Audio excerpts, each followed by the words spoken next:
Welcome back, everyone, to the Soul Rocker podcast. And today I have Jamar Rogers with me. Hi, Jamar. Hey Vanessa, how are you? Good. How are you? I'm great. Thank you for having me. I'm super excited to be with you. No, I am super excited to have you. And would you, first of all, let's start out by introducing yourself a little bit? Sure. My name is Jamar Rogers. I live in Los Angeles, California. I'm a multi hyphenate. I do everything, but I mostly am a singer-songwriter first that happened to get into wellness, the wellness headspace, somatic therapy, breath work, things like that. And yeah, we met through Instagram. Awesome. I did see that you were you part of The Voice? Yeah, a lifetime ago. I was on Yeah. American Idol and The Voice back in the day. Oh, Um, wow. yeah, which led me to where I'm at today. I don't think that I would be here without either one of those experiences. So I'm glad I had them for sure. That's awesome. I'd love to dive into that, but I know we have a limited time, so speaking of, I'm curious if you're willing to share a little bit of your background, first of all, because I'm most of the time people who jump into like meditation and somatic, healing and movement and stuff like that, like there's a little bit of a background as to how, that drives you. So would you mind sharing a little bit? Absolutely. I think that's the first question everyone asks. They're like, what happened to you that got you involved in all this? Because I Yeah, don't think that people just wake up one day and say, oh, I'm going to start this healing process unless you realize that there's something within that needs to be healed, right? So right. I was born to a single mom. She had me when she was 19. I didn't even meet my biological father to just a few years ago. So I grew up with a whole host of identity issues, fatherlessness issues, abandonment issues. I was raised really religious, super strict household. So at a young age, I knew that there was like a contrast with like my sexuality and my faith. I knew something was off according to my faith. So I always felt like I was going to hell at a very young age. And I don't know, like a 7-year-old child crying himself to sleep because he thinks he's going to hell. It's just not good for a 7-year-old's mental health. Mm-hmm. Um, and so, that led to just, I was also sexually abused as a child. So my childhood, I faced some things that made me grow up thinking that I was a nuisance, that I was in the way, that I needed to make myself as small as possible so that I wasn't in the way or so that I could get love. I thought that I had to change who I was to receive love. And so this began a whole process of many years of just numbing myself with drugs. I was a drug addict by the time I was 18. I was homeless. I was addicted to crystal meth for 5 years. And I didn't get off of that until I was like 23. And that's because I almost died. So like, I just didn't think that I deserved to live. And it was me on the path to like sobriety and wellness and starting to see a therapist. I started to realize that, oh, all of the shit that I faced as a child is all coming up and making me react to life the way that I do now. I had no idea that there was a correlation between what happened to me as a child and how I reacted now. I didn't know there was a correlation between the thoughts that I thought and my body until I actually manifested cancer for myself because I had so much unforgiveness and resentment towards my former stepfather. So this journey has been a long one, Vanessa. I don't even know where you want to branch and explore, but I would say that what started me on the path of wellness was just one disappointment after another. I got sick and tired of being sick and tired. I got tired of feeling depressed or having to check in every day like, is today a depressed day? Is today a day that I can't get out of bed and can't move? And Mm-hmm. yeah, because I was able to begin the process. I couldn't love myself right away, but I was willing to learn to love myself. And if you can just start with that willingness, that can take you a long way. Yeah, wow. Thank you so much, Amar, for sharing that. That's really deep. And yeah, it Thank definitely you. sounds like you had a wow, I can't even describe to say like that. That's a lot. And would you mind sharing like how old you are by Oh yeah, yeah. I'm 41. So really? I've been Oh kicking for my a little God. while. I would have never guessed. You look like you're in Thank your you. like not even 30. Oh wow, thank you. I should Yeah, listen. As many times as I've almost died, I should look 80. But I know. I mean, that's what I want to. I wish people would understand because I looked older. I think 6 years ago, 7 years Hmm. ago. Once Yeah. you start shedding and unlearning and deciding to reprogram your thoughts and your beliefs around certain things, you literally start to age backwards. You start to Benjamin Button on these hoes.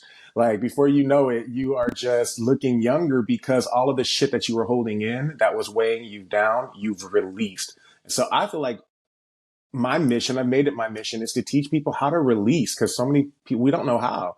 I know that so many of us we're disenchanted. We don't like the lives we're living, but we don't know what to do about it. And so that's what I want to help people figure out where to start.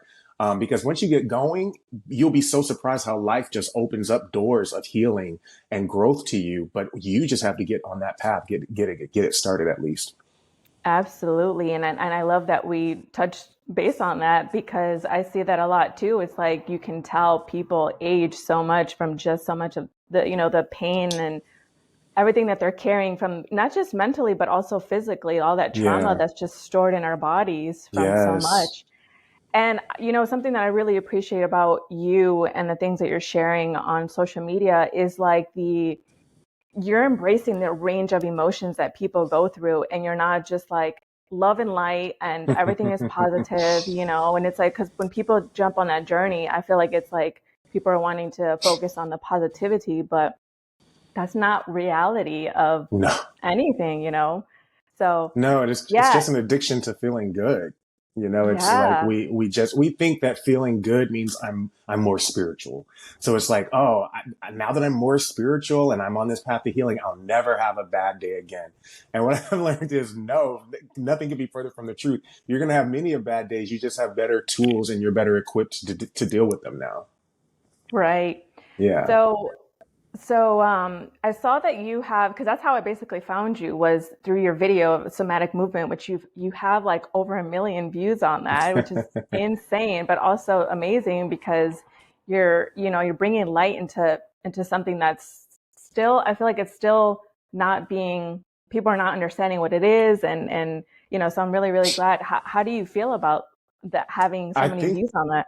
think that it's hilarious. And the reason I think it's hilarious is because I started practicing somatics about a year ago. And that's because I had been in talk therapy all of my adult life. And I've been an avid meditator. I also teach meditation and mindfulness. So I knew the science behind how to calm myself down, but I wanted to form new neural pathways. I wanted new experiences. I was tired of repeating the same patterns. And that's when I discovered, oh shit, like my thoughts are affecting my life. Like they're affecting my body. And so that's when I started seeing a therapist and I started learning how to identify certain sensations in my body. You know, we sometimes just call it anger, or we call it anxiety, but decided to take that language away from it because those words come with such loaded imagery, and I just call it a sensation. I'm experiencing a sensation in my chest, a sensation in my throat. You know, that way I can distance myself from the story behind the emotion and just work on getting the energy out of my body. Because if the energy stays there, that's when it can turn into dis-ease. But even not so drastic, you're going to start to feel that sensation every time someone triggers you. And I don't know about you, Vanessa, I was tired of giving people that much power, that I could Hmm. let you affect me that much. So healing is my responsibility. And so I learned if I'm having a funky day, I will first try to move it through my body. And if the funk wants to stay there, we sit with it. We let it be there because that's what being a human is about. It's not just like constantly reaching for, I don't know, this dopamine, constantly reaching for a dopamine hit. To me, that's not true Hmm. freedom. You're still kind of like craving for. To me, true freedom is when you're able to have equanimity, no matter what's happening around you, whether negative or positive. You're able to stay even. To me, that's true freedom. Yeah. Absolutely. Now, you mentioned that you have been in talk therapy for a long time. When did you sort of, and then you just said you got into somatic movement about a year ago. So, at what point did you even start doing like meditation? So meditate. I've been meditating. I would say I started about 4 or 5 years ago, but I didn't become an avid meditator until COVID. um, COVID hit and I was like, whoa, I feel crazy. I did this 21-day meditation challenge with this one teacher named David G. I really vibed with him. I really liked his vibe. So I ended up like enrolling in his course, and we did 285 hours of meditation, of study. I learned so much shit. I I didn't even know the scientific benefits of meditating. I thought honestly it was just like this woo woo thing that meant that you had to quiet your mind. I was so wrong. To me, quieting the mind is almost impossible when you think 60,000 to 90,000 thoughts a day. Meditation to Mhm. me means becoming friends with my mind. It means allowing things to come up without attaching to them and saying, oh, that's cute. Let's keep it moving. That way, when thoughts come up, I'm not afraid of them. When an intrusive thought comes up, I'm not affected by it. It doesn't affect my day. I can see it for simply what it is, a thought. And the only reason I can do that is by sitting with myself every day. I also started to see meditation as unconditional self-friendship. Vanessa, this is probably the biggest lesson I learned.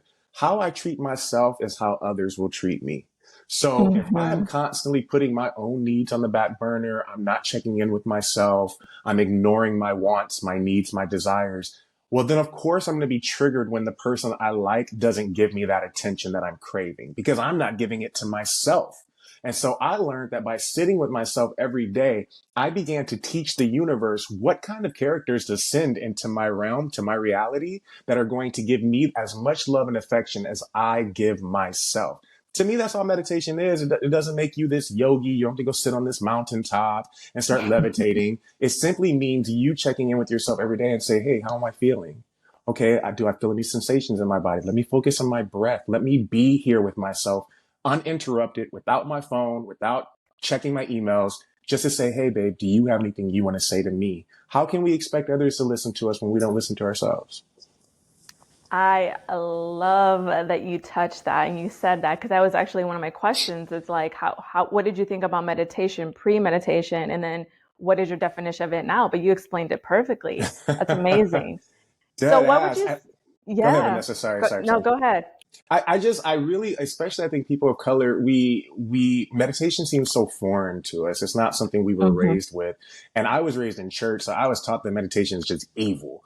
And so now that like I had to remove the spiritual element of it and understand that it shrinks your amygdala. That's our flight or fight center in our brain. So if you find that you're constantly ready to square up, by meditating just 5 minutes a day, you're going to be calmer in those situations. I found that meditation makes you better at sex because you become more present and in the moment. It makes you a better conversationalist. It also increases the gray matter in your brain, so you become more creative. It lowers your blood pressure. It lowers your cortisol levels. It lowers your heart rate. These are all like really great benefits. So I think that if meditation was taught as something like brushing your teeth, is like giving your brain a Mm, bath every day. If you can do that every day for just 5 to 10 minutes, you are going to see a difference in your life.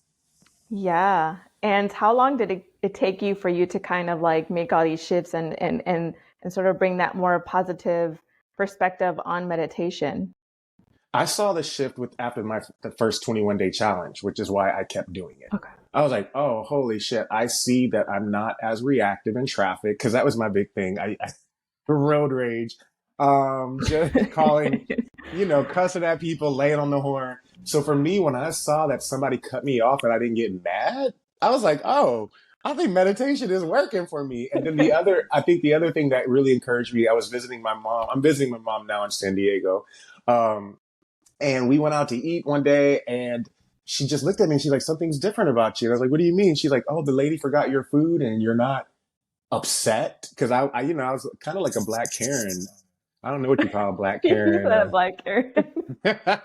But I didn't complain. I stayed calm. So you don't really realize how much meditation is helping until moments of stress and overwhelm. And you find yourself like, oh, fuck, I can handle this. There's a solution to every problem. I got this. And I used to become overwhelmed by by problems. So yeah, Hmm.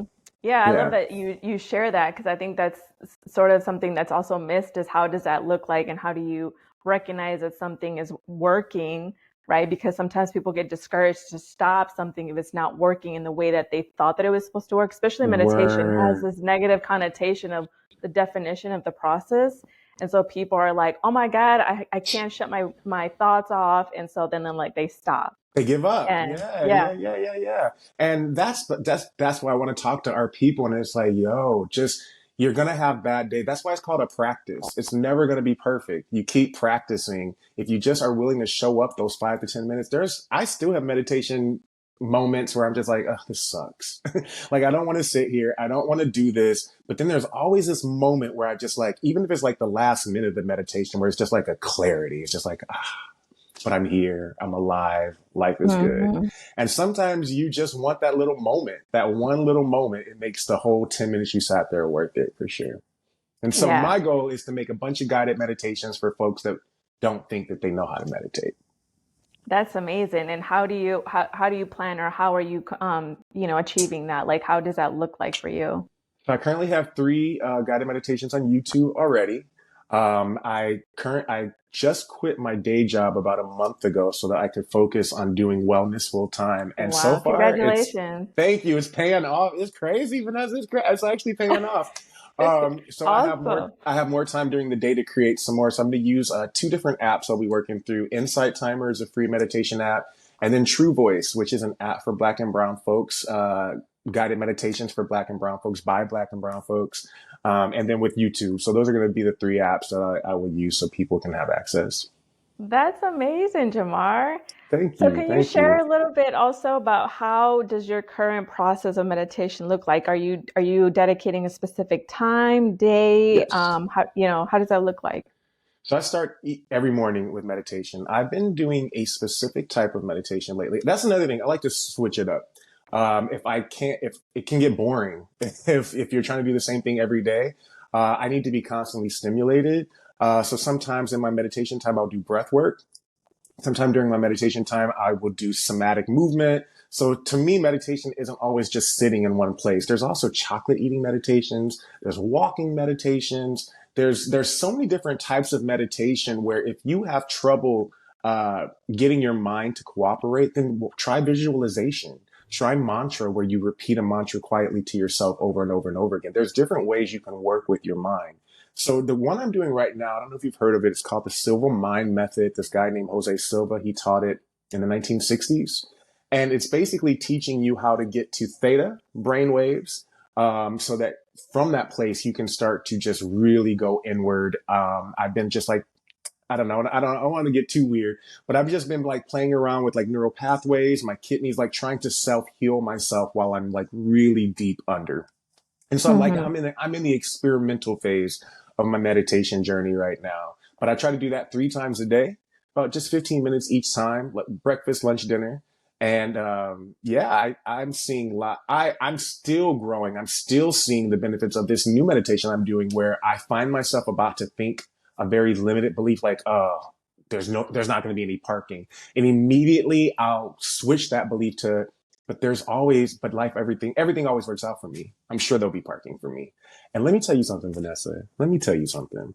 Shit has been happening. That's all I can say, is little things have been happening because while I'm meditating, I tell myself over and over again, I'm a sugar baby. I can have the things I ask for. The universe is my sugar daddy. And because I walk around with this belief that I'm well taken care of, I have been well taken care of. I mean, money has fallen. I got some sort of deposit from some sort of settlement. I don't even remember even signing up for it, but it was like $500. And it was Wow. right when I needed it. So like no one can tell me that going inward, which is what meditation does to change your belief system, it works. It actually works. Yeah, that's amazing. That's crazy. But like, yeah, I love that. So what would you tell someone that potentially is, I don't know, hesitant, or maybe doesn't want to consider, especially like, for example, somebody that is always on the go, or somebody maybe Mm-hmm. that has ADHD or something Mm-hmm. along the lines. How would you help out somebody like that to start like getting into meditation? This is a great question. And I think what I'm going to do is I'm going to make a series on TikTok. Quick meditations for people who can't sit still. This is a good question. Walking meditation to me is a great way, because here's to me the main purpose of meditation. It is to bring you to the present moment. Why do we want to be in the present moment? Because when you are stressed out about a future that hasn't happened yet, or you're regretting a past that has already happened, you have no creative energy to solve any of today's problems. You're too stuck in the past or the future. So every time you meditate, you're bringing yourself to the present moment so that you can hear from your inner guide, your heart, the God inside, source, whatever you want to call it. We all have it, our intuition. We have to get quiet enough to hear it, and that means bringing us to the present. Once you can get quiet enough to hear this voice will tell you, hey, it's time to quit your job. I have some things for you. Hey, it's time for you to move over here. Hey, I want you to apply here, invest here. But you can only hear that voice by getting quiet. So if you can't sit still, then go for a walk. And what you're going to do is as you go for a walk, you're going to notice everything. You're going to notice the green leaves. You're going to notice the clouds in the sky. You're going to notice the car going by, and you're simply just noticing without attaching a story to it. Not saying, oh, that car is cute. Just, oh, there's a car going by. Oh, there's a bird singing. And what you're doing is all of your senses are engaged with where you are currently right here, right now, without you having to sit still and quiet your mind. This is you actually working with your mind to make you present. And I just want to talk about the chocolate eating meditation real quick because that one's sexy. So you're going to get a really good piece of chocolate, not one of those cheap ones. And if you don't like chocolate, grapes work really well for this too. And what you're going to do is try to make this grape or piece of chocolate last at least 5 minutes. And that is a long time to have a piece of chocolate last. But what you're doing is you are savoring it. And you're asking yourself questions as it hits different areas of your tongue. You're experiencing the sensation of swallowing. You're actually enjoying the moments of chewing. You're enjoying the smell of it as it hits your tongue. And if you can stay as present with that piece of grape or piece of chocolate as long as possible, you have meditated. And that's what people fail to realize. Like meditating is just bringing yourself to the present moment. That's all it is.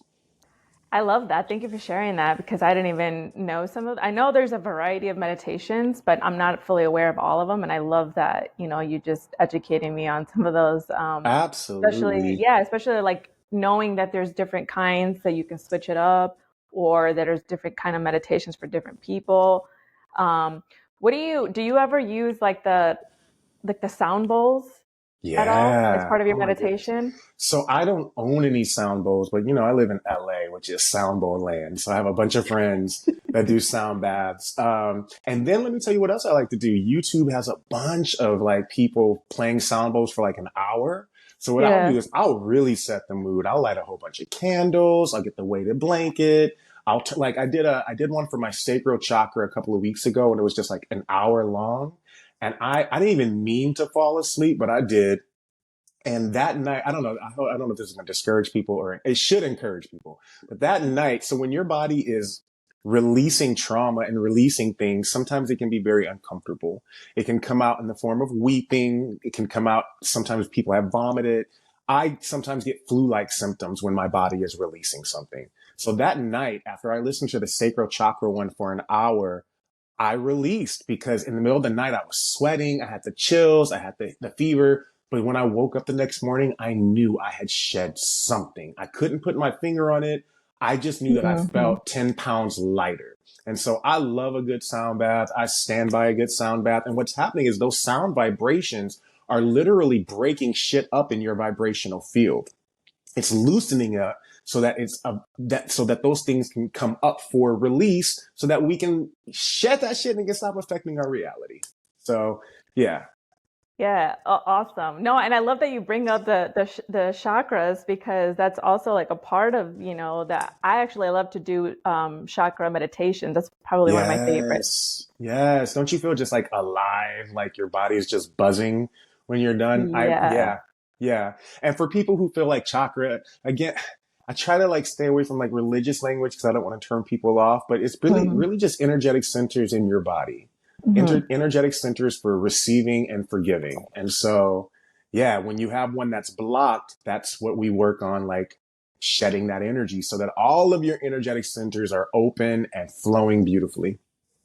Yeah, and I love Yeah. that you also shared the fact that, sometimes you've had experiences where you just said the symptoms when you're experiencing the somatic, because I've had the same thing. So it can be a little scary. It can be. And you're not dying, I promise you. And I would say, don't go to the hospital. Just give it 24 hours. Chances are the symptoms are going to subside. But the whole time you're thinking, like, am I dying? Where is this coming from? I was like, did I get COVID?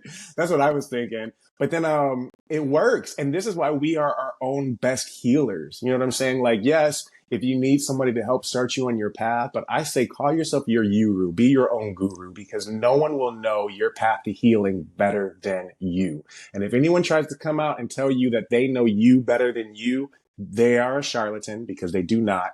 You know you better than you. So get quiet enough to hear from you, and then we'll stop being gaslit and manipulated so much. Yeah. So real quick too, back to like the somatic movement process that that you do, and how did you I guess like do you have anybody that's like, are you working with like a specific therapist or a coach or something like that So that I can help gotta guide shout out you? Sadi Simone, Sahd apostrophe Simone. He was super invaluable with getting me like started on the road to like intentional breathing with the affirmations with the movement. He has a wonderful subscription series, but then he also has a lot of free content. So I subscribed to him for a little while. I also had a somatic coach. And then there's also another duo that I would love to recommend. They're also on TikTok and Instagram, and they're called Rhythmic Awakening.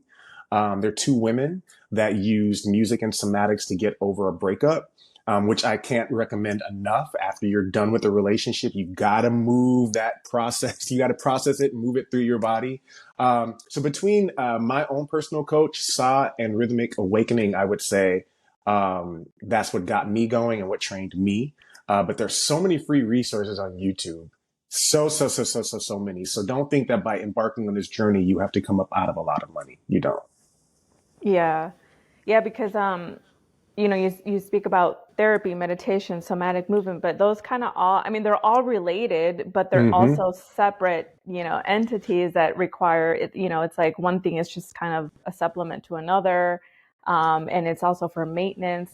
Now, how does your self-care look like? So for me, self-care, I practice self-care every day.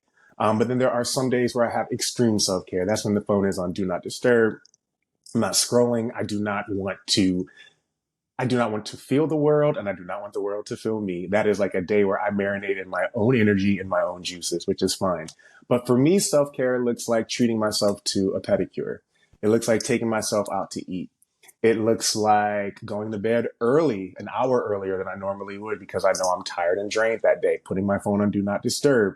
It also looks like my friends calling me, and when they're about to launch into a story about their day, and I know I don't have the capacity to hold space for them, I'll be like, hey, I don't have it in me right now. I love you. I wish I could hold space for you today, but I don't have that. Maybe we can talk about this tomorrow. To me, that's self care.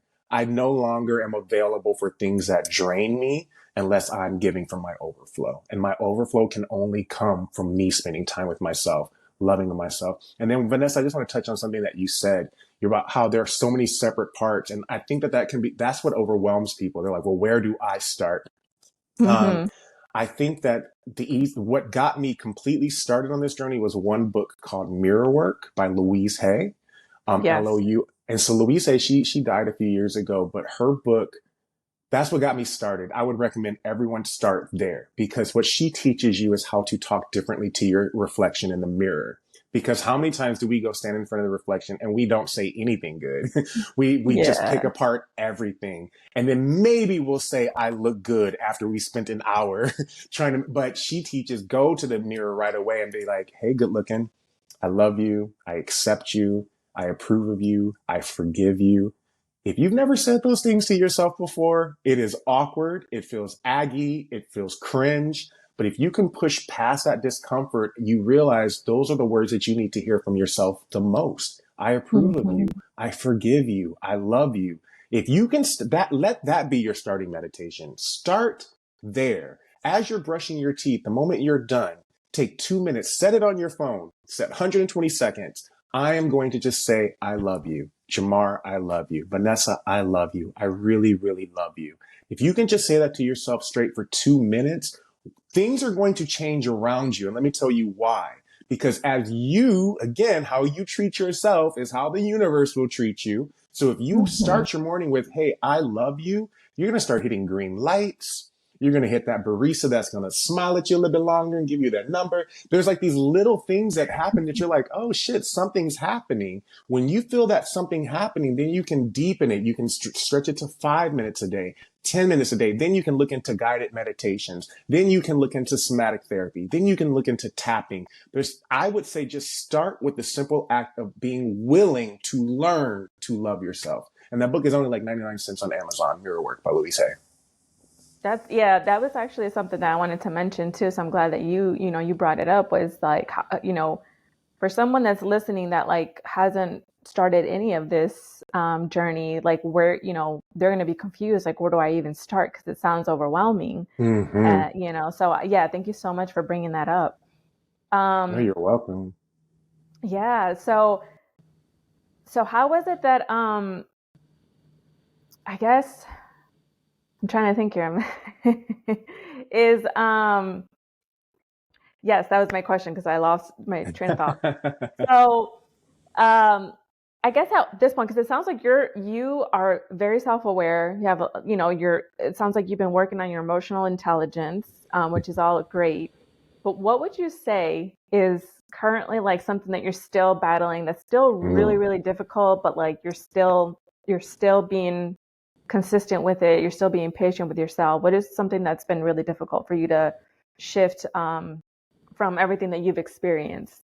Imposter syndrome. That's probably the biggest one right now. Like, who are Okay. you to think that you can teach this? Like, and I love when those thoughts come up because it gives me the ability, it gives me the opportunity to remind myself that I'm going to put out a video talking about this too, that who I am cannot be confused with the things that I do. Meaning, who you are is infinite, perfect. You are a spiritual being having human experience.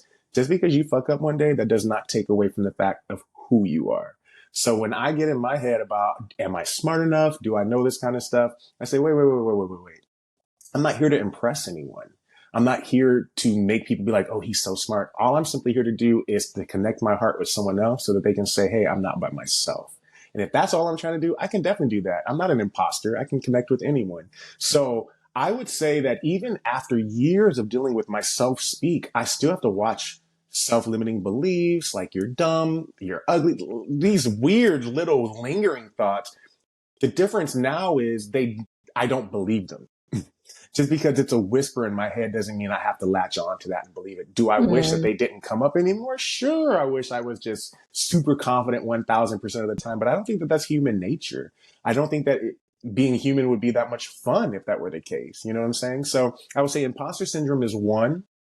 Uh, right now, I told you I quit my job a month ago. And so I'm literally living day by day, doing my best to make money. But like I said, things are coming in. So trust is a big one, learning to trust the process. Um, I would say that 90% of the time I'm like, yes, I got this. I'm right where I need to be at the perfect time. And then there's another 10% that's like, what are we doing? What the fuck? You sure you don't want to call your job? They said you could come back. So yeah, I think I would trusting the process, imposter syndrome.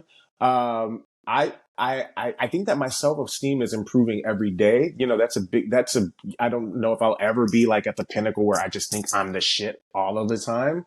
Um, but I don't think that I want to think that I'm the shit all of the time. I'm embracing the entire spectrum of it all, including those days where I have a lot of incredible self-doubt. I'm even embracing those because then that makes the victory that much sweeter.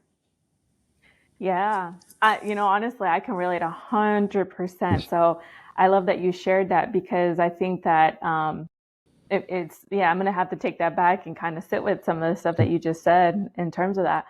Now, I'm also curious, how have you been able to deal with like the abandonment Ooh, wound? that's a good one. That's a really, really, really good one. Okay, so there's a lot of long answers I can do. I'm going to go with the shortest answer. By not abandoning yourself. So what does that mean when somebody says that? So, this one took me a long time to learn, Vanessa. To me, abandoning myself looks like doing things I don't want to do, saying yes when I want to say no, um, giving advice when I don't have the energy to do so. It looks like working overtime when I don't want to. Abandoning myself looks like getting into a relationship with someone and losing yourself to make them keep liking you. That is abandoning yourself, which I've done many of times, because what Mm. happens is we get involved in this dynamic that reminds us of mom or dad. And it's like, damn, this is what I've been looking for my whole life. You finally see me, you finally accept me. And then say they do something that makes us abandon ourselves. They ask us to perform an act we don't want to do, or to behave in a way to keep up a mask we don't want to keep wearing. And we agree to doing it because it means if we stop doing it, then we're going to lose their love. And I got tired of walking on eggshells around the people I claim to love. So what happened for me, and this wasn't even my intention when I started actually keeping to my daily meditation practice. I don't want to call it a habit. I want to call it a practice, just so you get it in your head. It doesn't have to be perfect.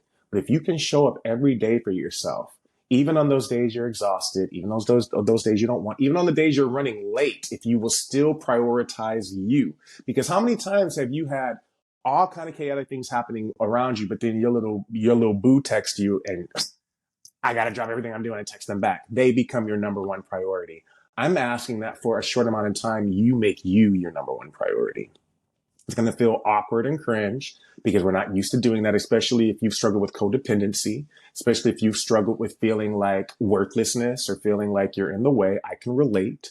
But once I started with the mirror work by saying, hey, you're not in the way. I love you. I give you permission to exist. I love you. And then my affirmation turned into, I will never abandon you again. I will never have you in this situation. I would rather you be by yourself than you be in a situation where you have to keep abandoning yourself.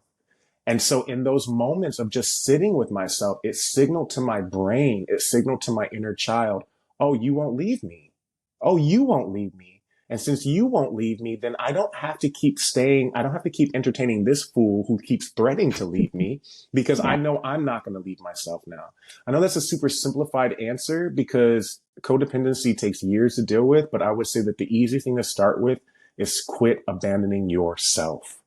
Quit showing up places that you're not comfortable in. Quit going places that instantly put your nervous system on alert. If that person you're interested in makes your nervous system on alert, they're not the person for you, mama. They are the person that is triggering all of your wounds. It's just they feel so familiar, we stay. Yeah. Yeah. Thank you so much for sharing that. That was perfect. And what do you think, through some of these core wounds that you've been, you experience, and things like that, do you feel, because I know you mentioned like there was a point where things were all popping up for you, as far as like things that you were neglecting for many years. And what do you recall, like how is that popping up, or what were you doing, or what was going on that kind of like was a catalyst, I guess you can say? There's a few different instances that come to mind, and I'm not going to Okay. lie to you. They were all very painful instances. The healing process is a painful one because healing involves you looking at things that you suppressed. Those things that really wounded you, that every time you think about it, it gives you a knot in your stomach. Healing means looking at it with kindness and love and acceptance. And that doesn't feel good. So I would think that I would say that what came up for me, this is something that happened to me last year, and it was very, yeah, I guess we're ready to talk about this. Um, my former stepfather, he married my mom when I was 6. And I started having these dreams, these very explicit dreams about him. And it got me to the point where I reached out to a hypnotherapist. I also recommend hypnotherapy whenever you're ready to go down that road. But Okay. I hit up a hypnotherapist because she had already helped me deal with some other sexual abuse. She helped me look at it so that I could integrate it and release it. And so I hit her up and I was like, hey, I'm having these dreams about my former stepfather, and I think I want to be taken under to see if he ever did anything to me. And she said, oh, he did. We talked about it in your last session. I guess you weren't ready to bring it back to your consciousness, but he definitely did. And she described what happened in graphic detail, which were corresponding with the dreams that I was having. And Wow. so I confronted him, which I'm so proud of myself for doing, because I had made a deal with myself that I would never abandon myself again. So I confronted him and I told him about the dreams I was having, about the hypnotherapy. And his denial just wasn't robust enough for me. His denial was almost like he was surprised that I would remember something 36 years later. But not basically he admitted it without admitting it. And Mm-hmm. so, that's how things will come up, but things will only come up when you're ready. This is how much the universe loves you and how much you love yourself. Those things would not come up for you. You just keep burying them and suppressing them if you weren't ready to consciously deal with them. The reason that started coming up for me is because I had been doing the work. I had been sitting with myself. I had been putting my hand in my heart and asking God, show me how I can release the things that are not benefiting my growth. And by not engaging, but by not remembering what had happened to me, I was going to continue to attract people that were just like male or female, that were friends or lovers that were going to be just like my stepfather. Does that make sense? Because the Yeah. universe was sending me people to trigger this out of me so that I could heal from it and grow from it, which is why we tend to date people that are like our moms, like our dads. We're healing from our daddy and mommy issues, and they're bringing that shit up so that it can be released. It doesn't mean that we're supposed to marry them and be with them forever. Sometimes some people are here to just help bring that shit up, and so we can heal and move on. I know that was a Wow. word salad. That was a lot, but I hope it made sense. No, I really appreciate you being vulnerable and sharing all of that because I think it's really powerful, not just for others to hear, but I mean even for yourself to be able to express that, you know. Yes, I think that this is my first time talking about it publicly, but just goes to show that I have healed from it and integrated it. And so because I Because you feel can talk no, about it. yeah, I feel Yeah. no resistance within me, and that within itself is a miracle. Yeah. Yeah. So I feel really privileged that, you were able to share that with me. And so, speaking of, you said you had just you met your biological father just I recently, you said? did. I did through How's that? ancestry.com accidentally. Really? Yeah, I wasn't even looking for him. I was just tired of people asking me if I was mixed. So I was like, let me do this ancestry.com because as far as I know, I'm just black. And I was wrong.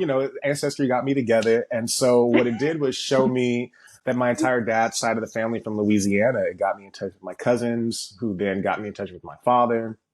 And I stopped looking for him years ago. Like when the internet was invented, I started kind of looking for him and I could never find him, but he had legally changed his name. And what's crazy is this is generational trauma is real. I was not raised with my dad and we have had the same exact issues growing up, like from abandonment to just one disappointment after another. Like we even talk the same. It's so weird. And so I had just decided that if I ever had kids ever in life, I wasn't going to have them inherit any more of this like trauma and drama. And so that's what I've been really big. I don't know if I'm going to have kids, but if I do, I'm not passing that shit on. And so meeting my Yeah. dad answered a lot of questions for me. It's so important to see where you come from. It is. It really, yeah. I didn't feel so alone in the world after meeting him and his family. That's good. So it sounds like you had then a positive reunion with him. I did. I was one of the lucky ones. I had a positive. But what's so funny is this family is so vast, and the brothers ain't no good. So illegitimate kids are popping up all the time, and I think I had the most positive experience out of the rest of the illegitimate cousins that were found. They didn't Wow. have as positive ones with their dads, but yeah, Yeah. And I love yeah, that you threw in other words in here. Like you talked about, you mentioned generational trauma. You've mentioned so many like things that are, like branches of this whole like healing process and discovering and even like the fact that you mentioned too, it's like, the stuff that is repressed like comes up, and it comes up when it may not seem like you're ready for it, but it does come when you are technically ready for it. Because I know yes. even in the last couple of years myself, I've experienced so many things that like were completely repressed. And I'm like, where the hell did this come from? Where have you been? Where have you been all Like, my life? And can you yeah, go back there? yeah, it's been hard. Yeah. So I totally get it. Oh my gosh. Kudos to So, you though. Kudos to you for pushing through. And I think that you reach a point where, and I think we're probably both in this point where, okay, I've learned how to apply this stuff to myself. Now, how can I teach others how to do this so they're not suffering, needlessly. Like if I had known this stuff 10, 12 years ago, there's just so much suffering would have been avoided. You know what I'm saying? So that's why I Yeah. just want to help my brothers and sisters realize like life doesn't have to be this hard. It doesn't have to be. Yeah. And I love that you mentioned that because it's like you grow this awareness and you build this toolkit, and from there it's just like, yeah, things are thrown at you as they're coming up when they need to and how they need to. But you're like working through it, and it's just kind of like it reminds me of like going to the gym. You just have to stay consistent with using your That's good. toolbox and, That's your practice. That's your yeah, practice. Yeah. yeah, it's just your practice. So I know that everything has been going super well for you, which is I'm really excited for you that Thank you've you. been able to quit your job and now you're doing something that you truly love and you're helping out so many people and all these different things. Do you have anything that you are looking? I guess any other plans? Music wise, you're a Yes. singer, so I Yes. mean, what else you Yes. got? So I have a new song coming out 2 weeks from today, Friday the 13th, October 13th, called Sugar Baby, Okay, because okay, Sugar Babies always get what they want. It's my first new song in like 2 years. So I was signed to a label back in the day and that door slammed. And it's so funny, the A&R from that label, he ended up starting his own label. And so he just recently signed me. And so I'm making a conscious music. My goal is to make music that makes people feel good. And so when I meditated, a lot of the mantras I learned in meditation class are in Sanskrit. And I like Afrobeat music. So I've been making Afrobeat music by slipping in some Sanskrit mantra in there, while making the lyrics really relatable and current. And so I'm really excited about this song. It's called Sugar Baby. And yeah, that's what's up next. About to blast that out, and yeah, I want people when they hear it, I want them to feel as though they too are children of God and that they can have whatever it is they. We're all nepo babies if you think about it, because of who our father, who our mother is God. So we can have whatever we hmm ask for. Yeah. yeah, I love that. I love that type of music as well. So I'm gonna have to definitely check it Check it out. out. Yeah. Yeah. And Yeah. so after that, I'm going to start putting out singles once every like six weeks. And just like, I'm having fun creating and allowing, God universe to do the rest. That's it. Like, I just need to have fun and create, and then God takes care of the rest. Seriously. So Yeah. Speaking of, because you talk about imposter syndrome, so it makes me curious now that we're talking about this, did you always used to know like what you wanted to do with your life in terms of a career purpose kind of thing, or how did that kind of feel for I knew I you? wanted to make music. I was obsessed with making music, but it came from a place of neediness and worthlessness. Like, I need to be famous making music because I don't think I deserve love otherwise. That was my mentality. So once I took a couple of years away from making music, I thought I retired. And I was like, okay, I'll just teach meditation. No, there was a lot of not knowing for many years, Vanessa. I still don't know. I know that I like making music and I know I like teaching classes. So I'm going to do this for right now, and then we'll see what 6 months down the road leads me. I'm also taking this like college level marketing course with this creative agency. They do ads and stuff, and I'm having so much fun doing that. I think that life is about that. I think we as Americans, we're so obsessed with like, I just need to know what my career is, and we get stuck with that. And I just want to explore it all. I mean, you never know Mhm. what you're good at. As long as I'm making some money somewhere, then that frees me up to try things elsewhere. Yeah, Yeah. yeah, I definitely agree with that. So Um, yeah. Is there anything else that you would like to share before I don't know, something that besides what you're doing, just something that, I don't know, like you want people to know, whether it's about you or in general, I anything? want you to know something. I want you to know that you have been seen and you have been heard, and that every time you decide to open your heart, as painful as that might be, but every time you decide to do it, you are going to reap benefits that far outweigh the pain that you might face by not doing it, right? Um, your healing is contagious, Vanessa. You are touching people around you, even family members that wouldn't be open to like this woo woo shit. They're looking at your life. They may not be supportive vocally. They may not outwardly pat you on your back, but they're watching. And by watching, you're Uh-huh. planting seeds that you don't even know about, that you are going to see bloom. So keep it up.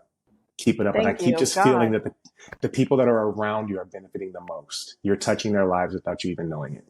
So thank you. You're literally are making me emotional over here because I needed to hear that, to be honest. So I really appreciate it.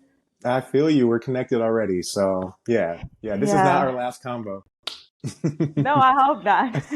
Well, Yeah. thank you so much, Jamar. It was a pleasure to have you and to chat with you. And you brought up so much good information that I'm excited to share, and I look forward to seeing all the things that you come up with, and that you keep the success keeps coming your way, and really Thank appreciate you. you. Well, let's stay in touch. And yeah, I'll blast this out. Yeah, we'll definitely, this is, like I said, it's not our last convo. Thank you for having me. This has been wonderful. And we Yes. will definitely talk again. Yeah. All right. See ya. Bye. Bye.